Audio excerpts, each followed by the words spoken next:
¿Qué tal? ¿Cómo están? Un gusto saludarlos. Muy buenas noches. Empezamos el programa con una conferencia de prensa que ha dado hace minutos nada más el ministro de Gobierno, el señor Marco Oviedo. Él ha hecho referencia al tema de las maletas. Aunque tengo la seguridad de que el momento que ponga la conferencia voy a perder a muchos televidentes por la lentitud, lo aburrido de la forma de hablar del señor, que no nos dice nada, realmente corro el riesgo. Pero por favor no se separe del programa, no se vaya, no cambie de canal, porque después le voy a comentar algo más. Vamos a ver lo de las maletas y la conferencia. Póngala por favor audio propio. Actas de requisa, registros de secuestro y detalles de todas las personas que autorizaron la libertad de 5 involucrados, adjuntando copias de los registros de Nabol y de la Algafel CC Satélite Norte. Así también instruimos informe del paradero de los... No, póngame desde el principio, porque la conferencia tiene un principio, y la conferencia es un principio que realmente nunca he escuchado algo así. Está en el Ministerio de Gobierno, si quiera la puede buscar. Es una conferencia donde el ministro dice: ayer en la noche me llamaron por teléfono a las 12 de la noche y 10 minutos para informarnos que había una maleta que estaba cruzando, que eran 3 maletas, que hemos estado viendo los rayos X. En los rayos X se evidencia que y después continúa diciendo que después de toda esa explicación que el policía nos está ahí, escuchemos por favor. Solicitamos información con documentación verificable de la cantidad real del oro que fue comisado por la policía. Muchas gracias. Autoridades del gobierno, ¿tenía conocimiento de esta situación, por favor? No, casi no responde el ministro. Siga poniendo, pero póngamela acá. Casi no responde el ministro. Responde a una pregunta, nada más. Vea usted, por favor, nuevamente, vamos a ponerla toda y la vamos a poner en pantalla en plena, por favor. Indica de los hechos, actas de requisa, registros de secuestro y detalles de todas las personas que autorizaron la libertad de 5 involucrados, adjuntando copias de los registros de Nabol. Marco Antonio Oviedo Huerta, sobre el primer informe del hallazgo de equipaje con oro en el aeropuerto de Viru de Santa Cruz. Adelante, ministro, por favor. Muy buenas noches, muchas gracias. Voy a dar lectura a un informe circunstanciado sobre los hechos de el oro incautado en el Aeropuerto Internacional de Viru. Hoy nos dirigimos al pueblo boliviano para referirnos al caso de la incautación de 189.5 kilogramos de oro, en la cual se encuentra detenido el ciudadano Adrián Lema Roca por el presunto delito de enriquecimiento ilícito con afectación al Estado, contrabando, venta y compra ilegal de recursos minerales. Un control final de la Policía Nacional en el aeropuerto de Viru detecta este cargamento, lo que impide que este oro salga del país. Voy a proceder a describir los detalles del caso. A las horas 00:30 del día miércoles 22 de julio del presente año, al llamado telefónico de personal de Nabol, efectivos de la Policía Nacional se constituyeron al sector de rayos X en la salida del aeropuerto. En el lugar informan sobre 4... Continúe, pero aváncelo por favor un poquito porque es tediosísimo todo lo que siga. Avance un poquito, por favor. Una vez verificada la documentación, la Policía Nacional se contactó con el personal del Senaricó, quienes manifiestan que el oro no tiene registro. Mire usted cómo tiembla el ministro. Vea usted cómo tiembla. Está agarrando el papel y tiembla de esta manera. Generada por el personal de la Fuerza Especial de Lucha contra el Crimen del Satélite Norte. El 22 de julio, a horas 13:35, se registró en el lugar derecho en instalaciones del aeropuerto internacional. Ya está tomando un poco más de calma, como usted ve, y sigue explicando tediosamente paso a paso. Escuche. Con el señor Aniceto Lara Lazo, jefe de aeropuerto, con quien se condujo la visita a la sala de control de cámaras de seguridad. En la revisión de las grabaciones se observó un flujo. ¿Ve usted cómo sigue temblando el ministro? Desde su llegada a la O sea, está agarrando el papel y está así, temblando. Avance un poquito porque es tan... Avance un poquito. Registra la empresa como en Pueblo Dorado SRL como exportador con destino a Emiratos Árabes Unidos. El documento declara el transporte de 77 lingotes de oro. El documento declara que con un peso total de 189.42 kilogramos, hoy todo ese oro se encuentra bajo la custodia. Siga, avance un poquito más, porque... Y fíjese usted continuamente en el papel. Aprovecho para felicitar públicamente a este digno oficial de la Policía Nacional por haber cumplido con la ley. Debe quedar claro que este gobierno no va a encubrir ningún caso de corrupción o hecho ilícito. Aváncelo un poquito Sobre más. este caso, también quiero informarme del paradero de los dispositivos electrónicos que fueron secuestrados. Pedimos que se informe las causas para la liberación de los 5 implicados y si hubiera responsabilidad sean puestos a disposición del Comando General de la Policía Boliviana. Solicitamos información con documentación verificable de la cantidad real de oro que fue comisado por la policía. Muchas gracias. No me corte, porque quieren hacerle preguntas, pero él no responde. Una persona pregunta, escuche. Ministro, por favor, se reportó que eran 211 kilos de oro, pero solamente se reportó 189. ¿Qué pasó con el Estado? Lo que nosotros reportamos son los resultados de la policía que nos brinda la policía boliviana y los encargados de la investigación del Ministerio Público. Efectivamente, se ha reportado que serían algunos kilos encima, creo que algo de 22 kilos. Esto está sujeto, como dije, a investigación. Este es un primer reporte de la investigación que venimos realizando y a la medida que vayamos obteniendo más datos, más información, vamos a ir poniendo en conocimiento. Imagínese. Muchas gracias. Listo, fin. No hay más preguntas, dejó así absolutamente a los periodistas con 500 preguntas.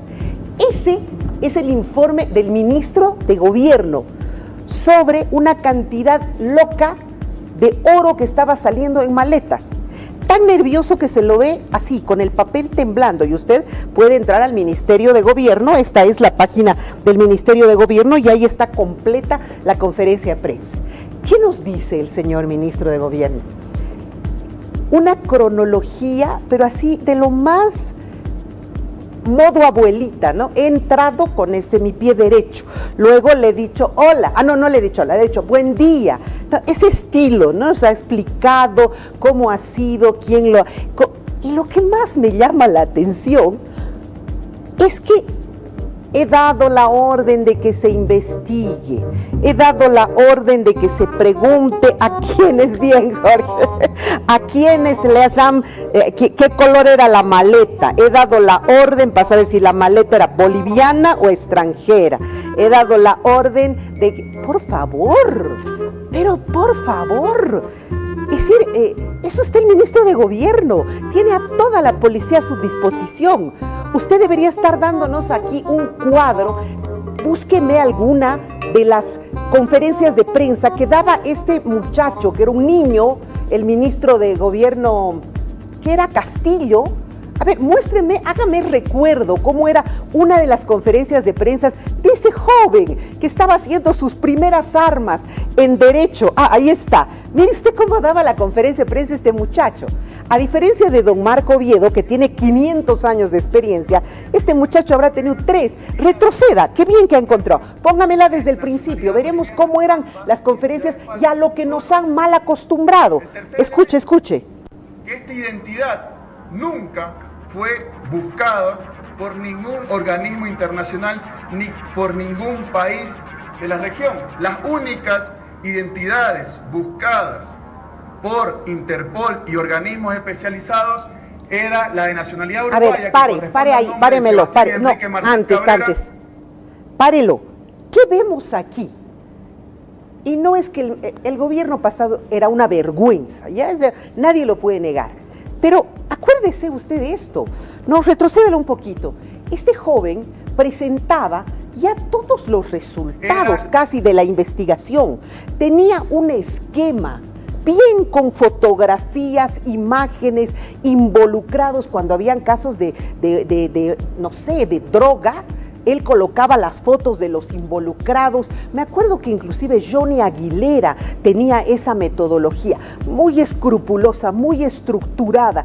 Inclusive presentaba ya algunas personas detenidas, ¿se acuerda usted? Entraban así, los mostraban, explicaban en un cuadro cómo había sido todo el proceso que se había llevado. Es decir, ¿no se acuerda usted? No está pues mal acostumbrado a esto, ¿no? Por eso cuando ahora vemos un ministro que entra y dice, he dado instrucción de que investiguen qué color es la maleta, si eran diferentes colores de las diferentes maletas. Es decir, ya pues no estamos ya en ese tiempo. Y le digo que yo debo ser contemporánea de ese señor, del señor Oviedo, pero no pues, ya todos hemos avanzado, estamos modo La Paz, metrópoli, ciudad, acelerados con el mundo, con lo que se quiere hacer. El señor no debería estar mostrándonos las instrucciones que ha dado, nos debería estar dando los resultados de todas esas instrucciones, nos debería estar mostrando a quién han detenido, quiénes eran, cuántas maletas, a quién se supo que era. ¿Qué ha pasado? La policía. A la policía yo le quiero hablar. ¿Qué ha pasado? La policía le ha metido de retro también. Aquí funcionaban muy bien y ahora no. No hay nadie a quien podamos ver, aunque sea como involucrado en el tema. Nadie era dueño de las maletas, salieron así.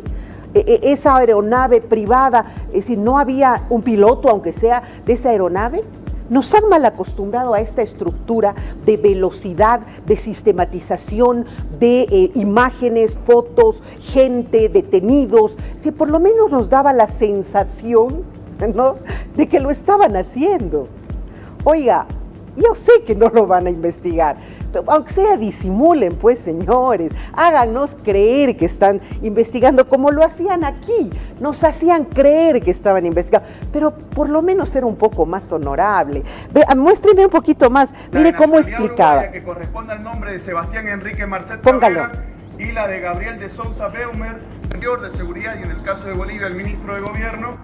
Concluida esta reunión, se acerca a mi persona el ministro del Uruguay y me dice, ministro de Bolivia, quiero pasarle un dato. Hay un uruguayo que se encuentra probablemente en su país, en el departamento de Santa Cruz, en esta fecha, el 16 de junio del 2023. Mire, 2 meses vuelva después aquí. de que había retornado. Fotografías de los involucrados, con fechas, los diferentes carnets que utilizaba Marcet, una explicación central con una estructura, inclusive armaba muchas veces líneas de tiempo. ¿Se acuerda usted? En tal fecha sucedió esto, en tal otra fecha sucedió. Eso es pues una excelente. Yo sé que la policía hace eso. Yo sé que la policía es brillante. Yo sé que la policía ya debe saber quiénes eran, cómo eran, cuántas maletas, a qué destino, de dónde salieron, quién las envió, quién piloteaba la nave, a qué hora iba a salir. Yo sé que la policía, nuestra policía es así de brillante, aunque usted no lo crea, pero depende de las cabezas. Vuelva a la conferencia de prensa del señor Marco Oviedo, por favor, solamente para que nos demos cuenta de lo terrible que está haciendo esto. Escuchemos nuevamente la conferencia, luego de, solo le refresco, ahí está. El ministro de Gobierno, Marco Antonio Oviedo Huerta, sobre el primer informe del hallazgo de equipaje con oro en el aeropuerto de Río de Santa Cruz. Adelante, ministro, por favor. Muy buenas noches, muchas gracias. Voy a dar lectura a un informe circunstanciado sobre los hechos de el oro incautado en el Aeropuerto Internacional de Viru Viru. Hoy nos dirigimos... ¿Dice un informe circunstanciado? Ahí está. Esa es... ¿Y sabe qué? Le voy a decir algo. Esto es el reflejo de lo que está pasando en nuestro país. Calma, burocracia, lentitud, no hay compromiso, ¿no es cierto? O sea, sí, ya los tenemos, ¿cómo van a sacar el oro? Los tenemos ya 2 detenidos. No hay compromiso. Ha mandado la carta, nos ha avisado que ha mandado la carta instruyendo que se investigue. Calculo yo que en unos 2 meses van a responder la carta diciendo que ya la han recibido, que van a empezar la investigación. Hasta eso, como el chiste, usted ha visto ese chiste en redes sociales, oye, son 5 kilos de cocaína, ¿no? Después viene otro y dice, sí, efectivamente hemos encontrado 3 kilos de cocaína. Viene el siguiente y dice, gracias oficial, queremos informar a la prensa que son estos 2 kilos de cocaína. Sigue avanzando y dice, qué bueno que ahora vamos a quemar este kilo de cocaína. Y el momento que van a quemar dice, sí, bueno, gracias a Dios, este medio kilo de cocaína ya lo estamos quemando. Algo así va a ser. No es decir, eran no sé cuántos lingotes, pero pronto menos.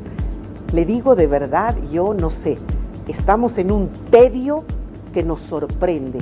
Y esto ha sido también hoy día una denuncia de la diputada Andrea Vallivian, diciendo que es un gobierno muy lento, un gobierno que no está actuando aceleradamente, pero eso lo vamos a ver en la próxima media hora del programa. Entonces, mientras tanto, yo tengo una entrevista muy importante con un parlamentario que afortunadamente ya los parlamentarios han vuelto a su actividad, usted lo sabe, y por eso precisamente vamos a conversar con uno de ellos, porque parece que van a haber muy buenas noticias para todos quienes paseños hemos esperado que empiece, que esta nuestra ciudad tenga por lo menos un regalo, ¿no le parece?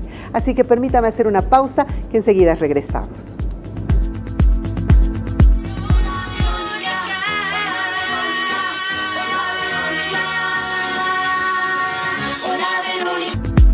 Y sí, lo que teníamos anunciado, estoy con un Zoom con Alejandro Reyes, diputado de Unidad, que están volviendo ahora los diputados a la actividad. Hola Alejandro, ¿cómo estás? Gusto de saludarte. Muy buenas noches, Vero, un saludo cordial a toda la gente que nos está viendo y escuchando esta noche. Cuéntame, por favor, ustedes han estado en un receso parlamentario, los de las otras regiones se han ido a sus departamentos, pero ustedes han trabajado aquí en la ciudad de La Paz. Mira, no te escuché la pregunta completa, pero sí puedo decirte que estamos retomando realmente ahora las labores después de este receso, que podríamos decir un poco forzado, porque tú recordarás hace 2 semanas nosotros teníamos planificado entrar en un receso la segunda semana de julio hasta la última semana de julio. Obviamente no ha habido el consenso, es decir, el señor Edman Lara impuso un receso y eso nos truncó muchas de las propuestas que se tenían que llevar a cabo la segunda semana de julio, pero ya estamos retomando, ya hemos retornado el día de ayer justamente en una sesión bastante larga hasta la madrugada de hoy y hemos podido aprobar 2 créditos más 2 temas regionales. Entonces podemos decir que ya se está nuevamente avanzando en la agenda parlamentaria, avanzando en el trabajo de las comisiones y comités, que en realidad seguía dándose durante el receso, pero que formalmente no se podía trabajar porque el pleno no iba a funcionar. Me dices que 2 créditos se han aprobado. Contame un poquito de qué se trata. Bueno, así es. Uno es por $500 millones que tiene que ver justamente para garantizar impacto social por las medidas del, por ejemplo, levantamiento de la subvención y el tema de alza y nivelación de precios.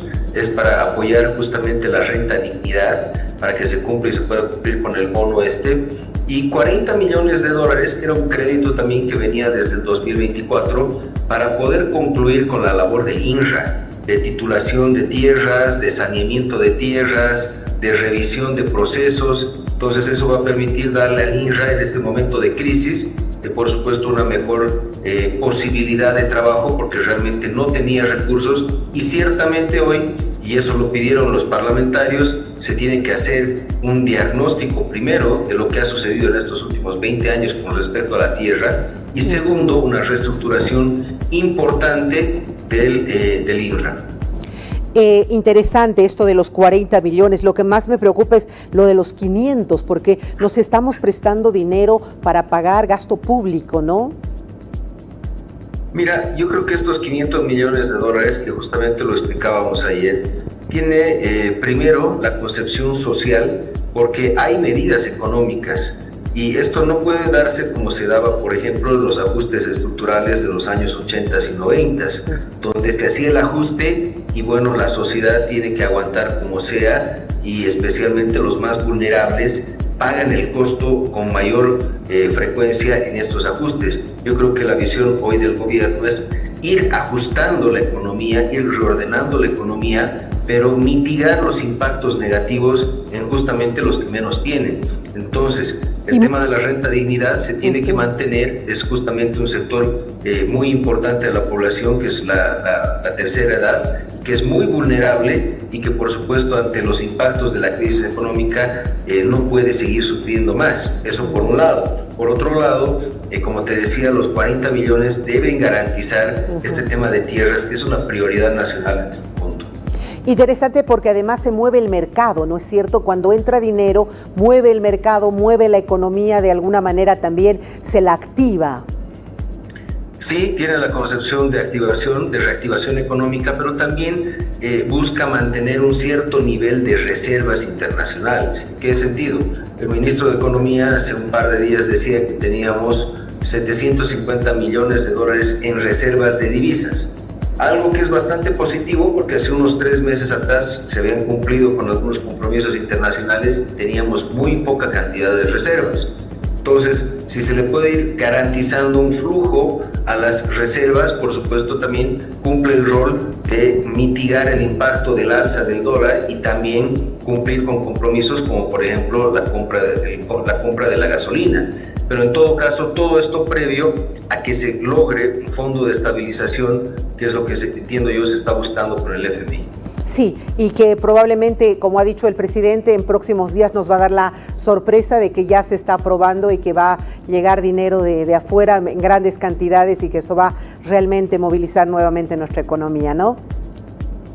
Así es, ¿no? Lo primero que tiene que pasar es que con un fondo de estabilización importante se dé un precio estable, predecible del tipo de cambio y obviamente cumplir con acuerdos, cumplir con compromisos, especialmente la compra de la gasolina, que ciertamente necesita divisas. Sí. Entonces yo creo que lo fundamental es tener ese colchón de reservas que va a permitir primero estabilizar la economía y luego ya empezar a darle dinamismo, a moverla y que obviamente ya la economía empiece nuevamente a tener un poco ya más de musculatura y a recuperar salud, que es lo que no tenía.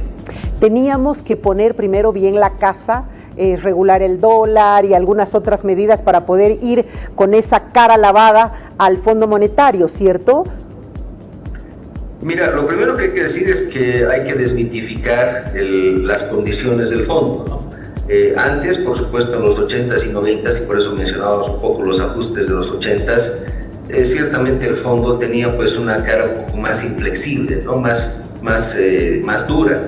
Hoy ya se ha entendido de que no puede haber tanto impacto social, de que se tiene que mitigar el impacto a los más vulnerables, de que se tiene que tratar de reducir las brechas, especialmente en el plano de la pobreza, y aún así llevar adelante ciertas reformas. El gobierno ha tenido bastante posibilidad y capacidad primero en reducir el tema de la subvención, el reducir el déficit fiscal, bajar algunos cuantos puntos de porcentaje en estos meses con el reformulado y obviamente seguirlo bajando más adelante. Ya. Y también ver el tema del tipo de cambio unificado. Unificar el tipo de cambio es algo fundamental porque también te da un cierto grado de certidumbre. Entonces ojalá por eso ya se pueda mantener un tipo de cambio que no esté tendiente al alza y el fondo por supuesto pueda desembolsar esta cantidad de recursos que se necesitan para empezar a darle dinamismo a la economía. Ahora, todas estas medidas que han sido dadas con tanto tiempo están generando en la población una sensación de lentitud, de que las cosas no están funcionando rápidamente, de que no se están aplicando las medidas y las normas que se habían comprometido. Bueno, desde subir la gasolina creo que han demorado como 3 meses en hacerlo y quitar la subvención. o estamos dentro de los plazos? A ver. Mi percepción es que estamos nomás dentro de lo normal de los plazos. Lastimosamente la salud del Estado era terrible. No se sabía a ciencia cierta cuánto era la deuda, cuáles eran los compromisos. El ministro de Economía dijo que se había heredado compromisos de pago inmediatos con cero cantidad y capacidad de reservas. Entonces realmente había un oculto, por así decirlo, de pasivo que se le ha pasado a esta nueva gestión y que por supuesto tarda mucho en reordenarse. 20 años no pueden reordenarse en 3 meses. Yo creo que se han dado pasos importantes. Ciertamente lo importante también es conseguir esa capacidad de gobernabilidad, mayorías suficientes para aprobar reformas. Y también hemos tenido lastimosamente esos 53 días que han frenado todo tipo de acciones, que es casi 2 meses, en estos 8 meses, donde realmente no se ha podido más que solucionar el conflicto social. Entonces, pese a todo, hay un avance que está empezando a dar cierto tipo de resultados y que por supuesto tenemos que acelerar un poco, sí, ya para en esta segunda etapa o en este segundo semestre del año poder concretar las reformas importantes que pide la gente, entre ellos hidrocarburos, minería, inversiones, que por lo menos esas 3 debiéramos estar aprobando antes de fin de año. Ojalá sea así. Ahora, tú eres un diputado uninominal por la paz. Y los paceños estamos casi concluyendo nuestro mes y nos entristece porque no han tenido el tiempo necesario en el plenario para poder tratar leyes en beneficio del departamento. Justo nos ha pillado estas determinaciones, el tiempo de región y todo. ¿O hay novedades para La Paz? Mira, así es realmente, Verónica. Yo creo que, como te decía al principio, Edman Lara trató, por supuesto, de sabotear todo tipo de acciones en favor de la paz. Por eso nos llevó a un conflicto de receso en el cual nosotros no estábamos de acuerdo porque teníamos planificado en la segunda semana, la que se acercaba al 16 de julio, de presentar un paquete normativo en favor de la paz, las distintas bancadas y la Brigada de la Paz. Pero obviamente se ha visto trunco porque el señor no le dio la gana y nos mandó al receso sin consideración alguna. En todo caso, igual nos mantuvimos trabajando, logramos aprobar como brigada que se priorice esta carretera de La Paz a Cochabamba por Río Abajo. Se ha logrado gestionar un poco de un primer tramo de recursos, 13 millones en un crédito anterior que se aprobó. Entonces, eso como primer avance y como primer regalo a La Paz. Ahora, que estamos de vuelta, estamos trabajando, por supuesto, en leyes de reactivación a La Paz, de priorización de obras públicas también, una marcha al norte que se tiene que lograr, justamente entendiendo que hay hidrocarburos en Mayaya y que se tiene que buscar una salida por el norte que también oxigene el departamento. Sí, entonces, y que ha sido de alguna manera la válvula de escape que hemos tenido durante todo este periodo, ¿cierto? Porque teniendo los yungas habilitado, de alguna forma se ha podido subir hasta Alto Beni y todo y nuevamente conectarnos con el país. Creo que esa ha sido la válvula de escape que hemos tenido. Así es, justamente, y entendiendo que no podemos estar cercados, entonces se tiene que trabajar en ello y por eso hay que priorizar obras de carreteras hacia el norte de La Paz, hacia el norte integrado, donde hay que integrar, como te decía, con el lugar donde podría estar Mayaya, donde tiene que haber un complejo hidrocarburífero y obviamente el tema de la minería también en el norte, que tiene que ir de la mano también con una reforma minera, pero que también cumple con el tema de provisión de combustibles, cumple con el tema de extracción de minerales y de exportaciones. Entonces va a permitir que el departamento nuevamente pueda recuperar en su vocación productiva. De todo esto se está trabajando en esta semana y la próxima. Y bueno, no habrá sido para el 16 de julio, pero los diputados de La Paz hemos estado trabajando en el receso para que justamente no darle el gusto a la gente que ha saboteado y que no quiere a La Paz y que ha cobrado revancha porque los paceños nos hemos portado firmes en no permitir que el autoritarismo vuelva y hemos sido la vanguardia de la democracia. Entonces, por supuesto que La Paz no va a quedarse reducida al capricho de una sola persona como es Lara. Ahora, hablando de eso precisamente, hace pocos días atrás Israel Mérida y Carlos Alarcón han advertido que se nos puede venir un octubre negro, porque justamente nuestro estado de sitio acaba el último día de septiembre y entonces octubre. ¿Se está viendo algo así? La ley antibloqueos, ¿se está gestionando o no hay intención o voluntad política de hacerla? Mira, pero yo creo que, bueno, realmente no podemos permitir dichas amenazas, ¿no? Hay muchos dirigentes que están tratando de amenazar a la población diciéndole de que vamos a vivir un octubre negro el primer día que se acabe el estado de excepción. Entonces nuestro planteamiento, por supuesto, va a ser prolongar el estado de excepción hasta que no haya amenaza alguna y no haya alguna persona que intente conjuntar o dividir o violentar la vida de los bolivianos. ¿Se puede hacer eso por constitución? Por supuesto, podemos hacerlo y es solamente bajo un mandato del Ejecutivo, donde nosotros aprobamos por mayoría simple como se ha aprobado y se puede prolongar 90 días más y prolongarlo de esa forma. Entonces, primero que no vamos a caer en esas amenazas.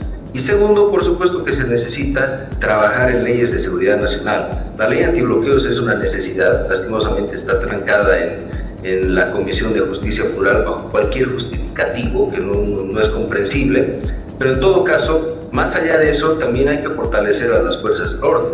Yo pedía que a la policía se le empiece a asignar presupuesto, que ellos puedan tener armamento proporcional de respuesta ante la amenaza, como hemos visto en San Julián y otros lugares. Sí. Entonces hay que empezar a reinstitucionalizar todas estas instituciones que Evo Morales ha desmontado en su dictadura, que Evo Morales ha tratado de exterminar y de politizar. Nuevamente tenemos que hacer una reingeniería institucional y para eso vamos a necesitar más de 3 meses. Pero en todo caso, por lo menos vamos a empezar rápidamente con la policía y las Fuerzas Armadas, dotarlos de lo que necesitan y por supuesto que cumplan su función constitucional de resguardar a la mayoría de los bolivianos. Interesante lo que me dices. Entonces, ante esas amenazas, se podría responder que el estado de sitio se puede prolongar y que así estaríamos viviendo en paz de alguna manera los bolivianos.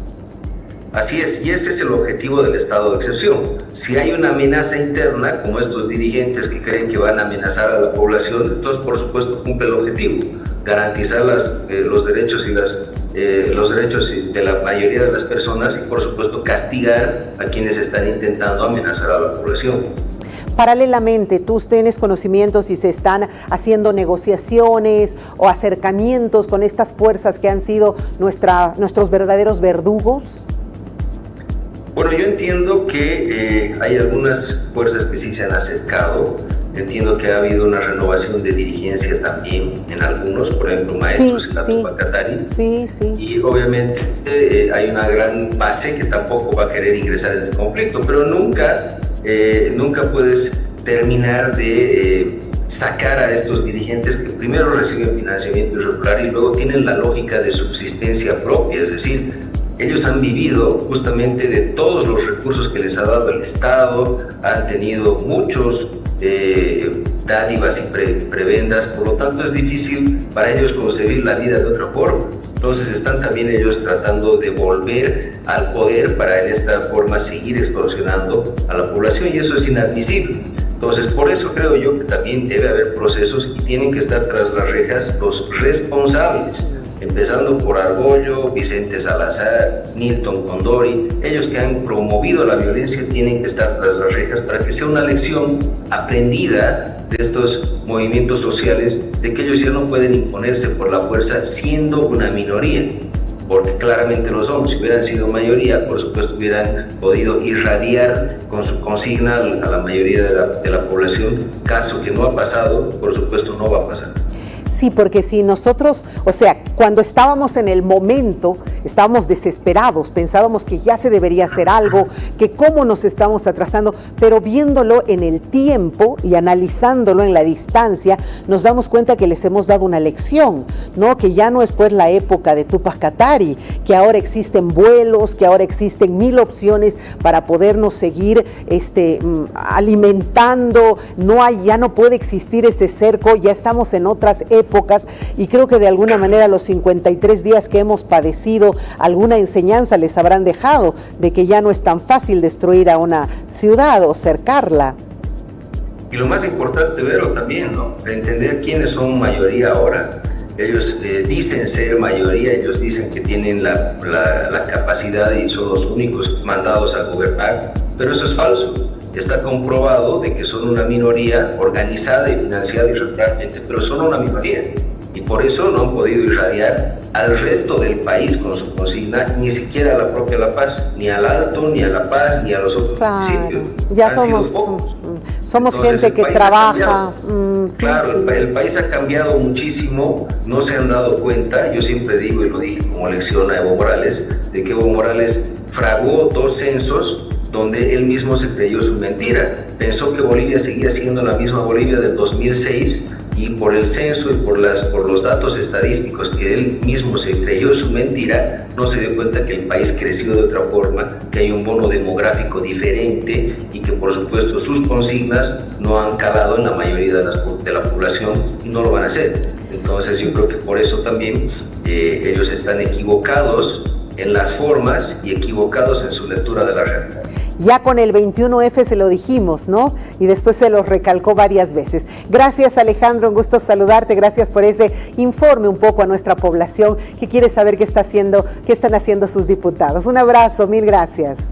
Un saludo, estimada Vero, un saludo cordial a todos. Gracias, hasta cualquier momento. Qué interesante. Entonces tenemos y yo creo que esa es una gran primicia, ¿no? Es decir, se debe estar conversando tanto en el Parlamento como en el Ejecutivo, que si no funciona y a la vuelta de este estado de sitio seguimos teniendo gente conflictiva, seguimos teniendo intentos de confrontación, de bloqueos y todo, se pueda prorrogar este estado de excepción tantas veces como sea necesario.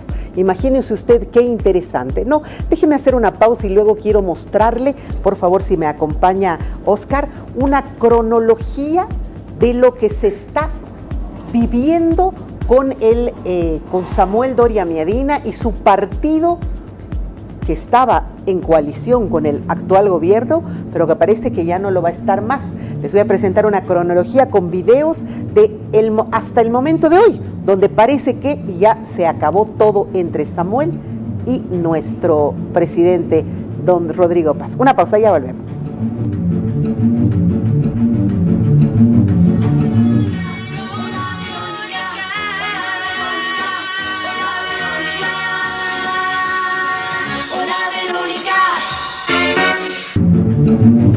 He preparado una suerte de cronología de todo lo que estamos viviendo en relación a esta fracción, ¿cómo le puedo decir? Se está quebrando de alguna forma el relacionamiento entre el partido de don Samuel Doria Medina y el gobierno central de Rodrigo Paz. ¿Cuándo empezó esto más o menos? Empezó el 21 de julio. Fueron las primeras advertencias y el distanciamiento, además de críticas públicas de Samuel Doria Medina. Recordemos que hace pública él su molestia con la gestión del presidente Rodrigo Paz. Señala, y este concepto quiero que se acuerde, lentitud.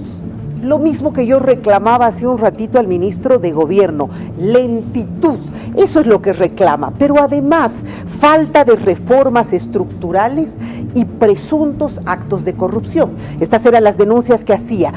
Además advierte que se va a retirar de esta suerte de coalición y advierte abiertamente que su partido no mantendrá el respaldo a la alianza gobernante si se toleran irregularidades.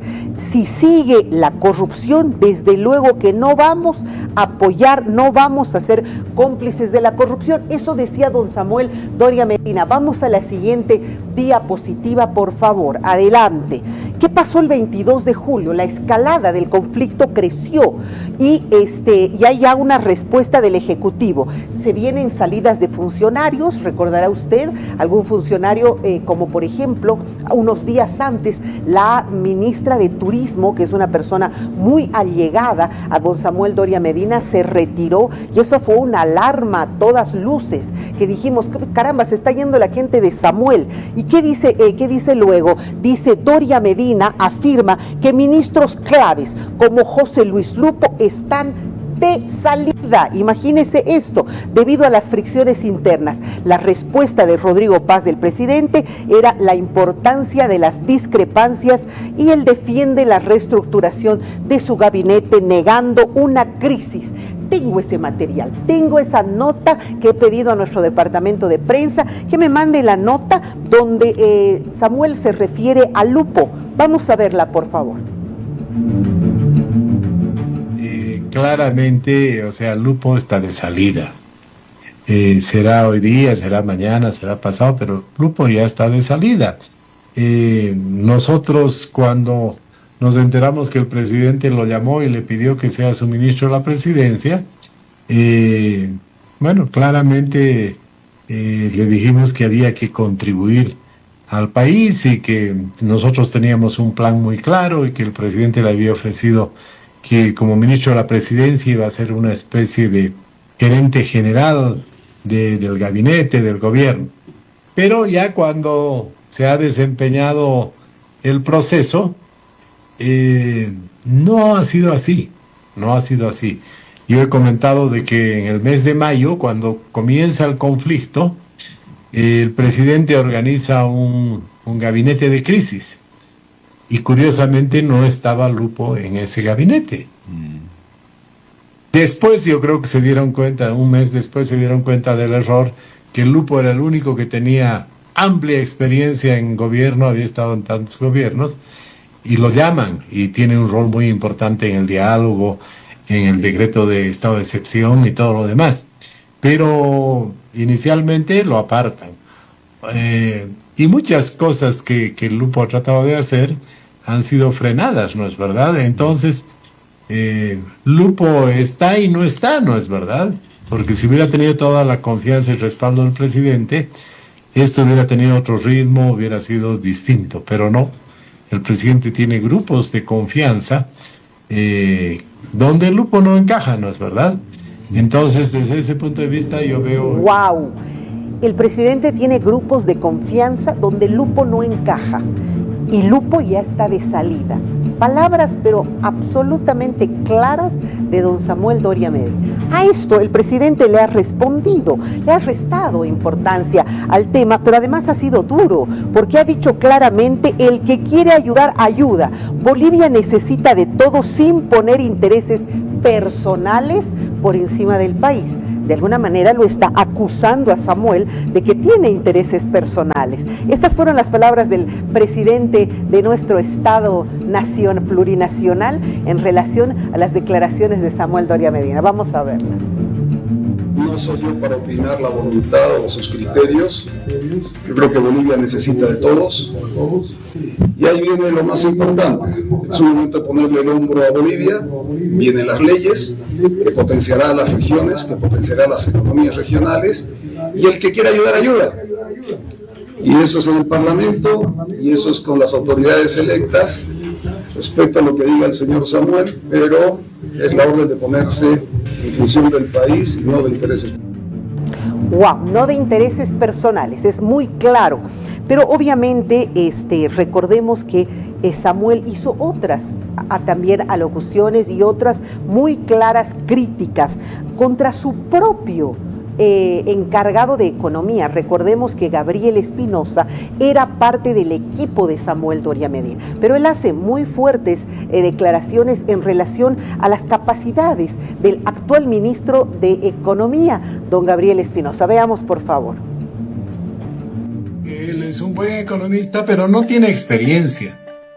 Entonces, el problema es que no tiene alguien que lo guíe, alguien que le ponga límites. Y obviamente él cree que es el autor del milagro económico boliviano, me lo ha dicho así, y claramente trata de acaparar, trata de meterse a planeamiento, a esto, al otro.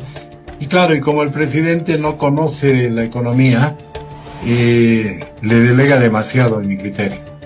Esa era la idea original, ¿no ve? Que Lupo sea el gerente general y el gerente de finanzas sea Espinosa. En ese esquema funciona bien, pero si no hay alguien que supervise ese trabajo, hay problemas. Me llama poderosamente la atención la verbalización de Samuel, ¿no? Él no habla como un estadista, él habla como un empresario.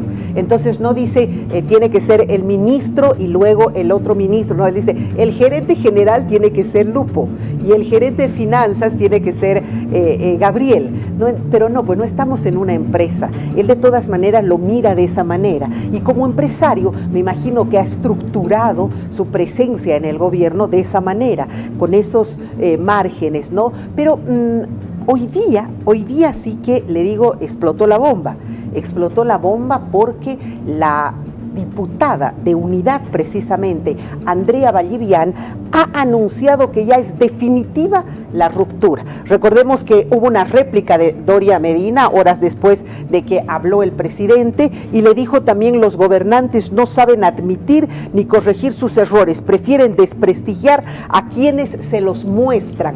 Y después de eso, y a raíz de eso, esta fue también la conferencia de prensa hoy en la mañana que hizo la diputada Andrea Vallivian. Vamos a ver, por favor. El líder de Unidad Nacional, Samuel Doria Medina, como lo ha expresado en diferentes entrevistas, ha manifestado nuestro alejamiento como organización política del gobierno del presidente Rodrigo Paz. Los motivos han sido evidentes y Samuel lo ha manifestado. La lentitud de un gobierno que no sabe resolver problemas, la falta de consensos con organizaciones las cuales son marginadas para poder generar un mejor trayecto político para esta nueva gestión.